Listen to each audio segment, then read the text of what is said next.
1화 서울역에서 내린 박화영은 무거운 발걸음으로 고향길을 걸었다. 25년간 교단에서 아이들을 가르치던 그녀에게 조울증 진단서는 청천벽력이었다. 갑작스러운 기분 변화와 우울감에 결국 교단을 떠날 수밖에 없었다. 마을 입구에 다다르자 한적한 풍경이 그녀를 맞았다. 옛 친구들은 대부분 도시로 떠났고 형제들과도 연락이 끊어진 상태였다. 물려받은 옛 집은 오랫동안 비어있어 곳곳이 낡았다. 대문을 열자 마당엔 잡초가 무성했다. 부엌 벽에 어머니 달력을 보며 화영은 눈물을 흘렸다. 어머니가 돌아가신 지 벌써 10년이었다. 저녁이 되자 마을은 더욱 조용해졌다. 예전 아이들 웃음소리는 사라지고 가로등만이 쓸쓸히 길을 비쳤다. 휴대폰에 온 딸의 메시지를 보며 화영은 생각했다. 과연 이곳에서 새로운 시작이 가능할까? 고향의 첫날 밤은 외로움과 함께 지나갔다. 이야. 아침 산책 중 마을회관 앞에서 익숙한 목소리가 들렸다.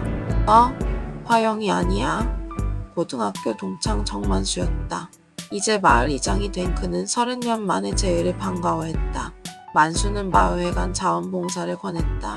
독거 어르신들 도우는 일이야. 사람들과 어울리기도 좋고. 화영은 고민했지만 혼자 있으면 더 우울해질 것 같았다.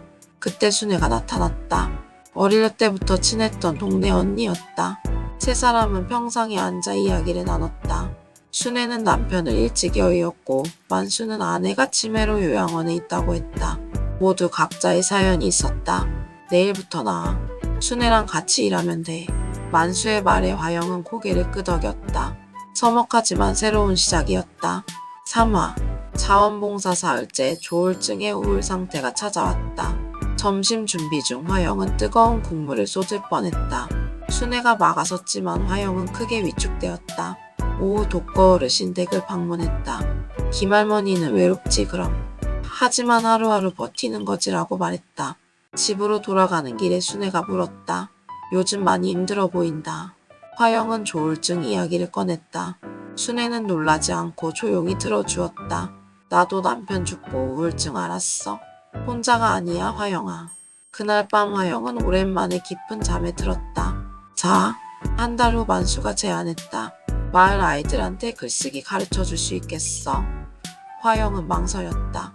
교단을 떠난 이유가 아이들을 제대로 가르칠 자신이 없어서였는데 다시 아이들과 만난다는 게 부담스러웠다.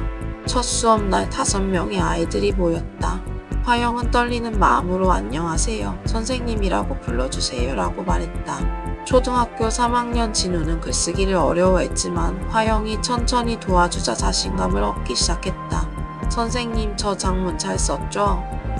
진우가 보여준 글에는 가족 사랑이 담겨 있었다.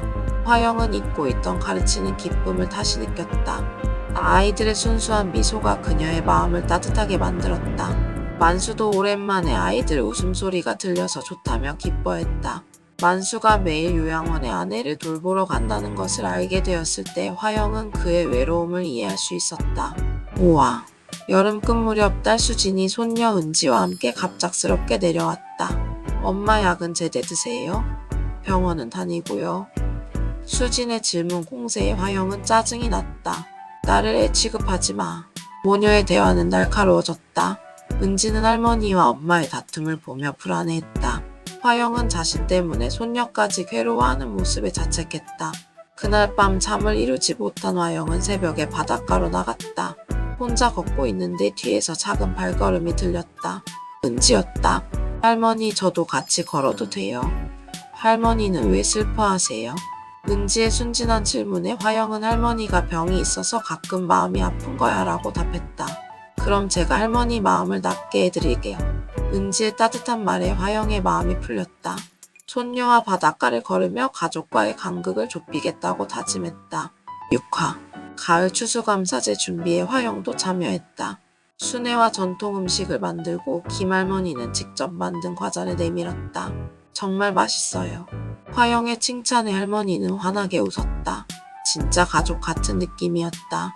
축제 당일 화영은 아이들과 신앙송 무대에 올랐다. 고향이라는 것은 화영의 목소리가 마을에 울려 퍼졌다. 박수 소리가 터져 나왔다. 무대에서 내려오는 화영을 누군가 불렀다. 선생님, 서울에서 가르쳤던 제자 민지였다. 선생님 덕분에 글 쓰는 일을 하게 됐어요. 옛 제자와의 만남은 화영에게 큰 힘이 되었다. 자신의 교단 생활이 헛되지 않았음을 알 수 있었다. 7화. 겨울 조울증의 큰 파도가 다시 찾아왔다. 며칠간 침대에서 일어나기조차 힘들었다. 순애가 열쇠로 문을 열고 들어와 화영을 씻기고 죽을 끓여 먹였다. 혼자 이겨내려 하지 마. 우리가 있잖아. 만수와 김할머니, 마을 어르신들이 하나둘 모였다. 아이들도 편지를 가져왔다. 선생님 사랑해요라고 적힌 진우의 편지를 보며 화영은 눈물을 흘렸다.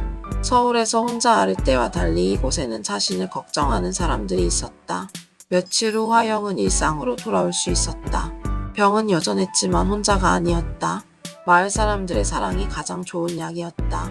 봐라, 봄이 다시 왔다. 화영은 뒷산 벚꽃을 바라보며 1년 전과 완전히 달라진 마음을 느꼈다. 조울증은 여전했지만 이제 그것이 자신의 전부가 아님을 알았다. 병과 함께 살아가는 법을 배웠고 혼자가 아니라는 것을 깨달았다. 마을회관에서 화영이 제안한 마을 이야기 쓰기 모임이 시작되었다. 어르신들의 옛 이야기를 기록으로 남기는 작업이었다. 만수와의 우정도 더욱 깊어졌다. 딸 수진이 전화했다. 엄마, 목소리가 많이 밝아지셨네요. 응, 여기서 잘 지내고 있어. 화영은 손녀와 바닷가를 걸었다. 할머니 이제 안 슬퍼하세요? 가끔 슬플 때도 있지만 괜찮아. 은지도 있고 마을 사람들도 있거든. 저녁 노을이 바다를 붉게 물들였다. 늦깎이 봄이었지만 더 소중한 봄이었다.